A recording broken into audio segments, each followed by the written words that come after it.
Welcome everyone to another edition of Tech Tips. I have the pleasure of having Robert Atwood, owner of Hummingbird Drones, with us here. He used to be a regular inside this building when they were growing the business. They are now the leaders when it comes to drone technology and wildfire, but also training in drones. And that's why I want to talk to Robert today with maybe a few tech tips for people that are wanting to get into drones for whatever application. Yeah, thanks, John. It's really exciting, and it's really something that we talk about a lot with different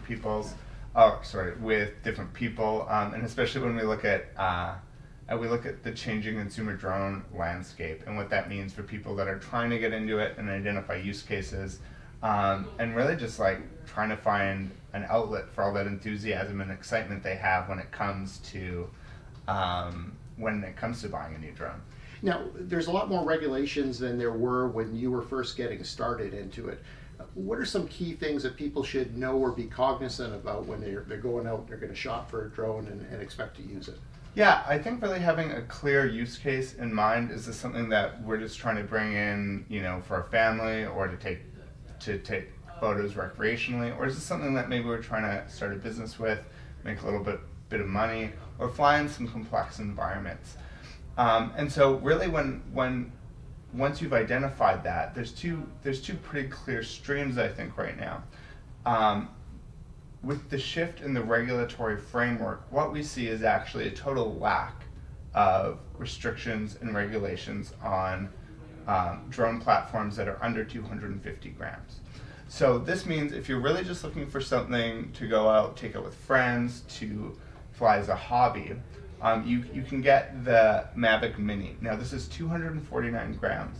You can operate completely outside of the regulatory framework, and it really makes a lot of sense for a lot of people. In fact, when you look at people making decisions on buying drones today, the Mavic Mini, not only from a price point, but from a portability and an ease of use standpoint, that's the one they're selecting.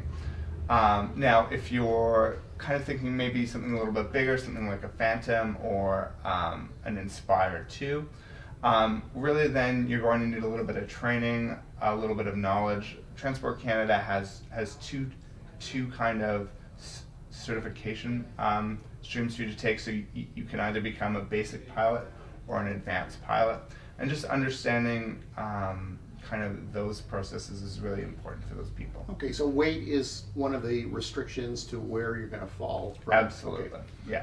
Perfect. And what applications are we starting to see drones pushing into? You went the firefighting route and also search and rescue with yours, and you lead the way there. Are you seeing some new applications that have just come out of the blue in the last year or two? Yeah. You know what? I'm constantly surprised by the different ways that people are using drones. Now, I think some of the ways 5 years ago when we were exploring different use cases, a lot of those are starting to now embed themselves in traditional workflows. So surveying companies, forestry companies, a lot of First Nations groups here in BC are all bringing drone technology internally and deploying it themselves. Now, when we look at things that are surprising us, I think earlier today, John, we were actually talking about this aerial ignition device that we've just picked up. And I also think we've seen the LiDAR unit really grow significantly over the past few years as an attachment or an addition to a drone unit. So from an industry perspective, I think a lot of people are investing in LiDAR. And for us, really just trying to pick tools and new technology where we think there's an existing market and an existing demand for it with some other type of technology. Interesting. I know battery technology keeps increasing with electric vehicles, everything else. We're getting more life, which means you'll have more flying time. Definitely. Autonomous cars and autonomous trucks, and we're hearing they're already here. They're being used in mine application, etc. Where are drones in the pathway of autonomous flying? Are they something that a recreational user could set a program and send it off and have it come back, or is that a more restricted area? No, absolutely. So autonomous flight has almost been ubiquitous with drone operations since the very beginning.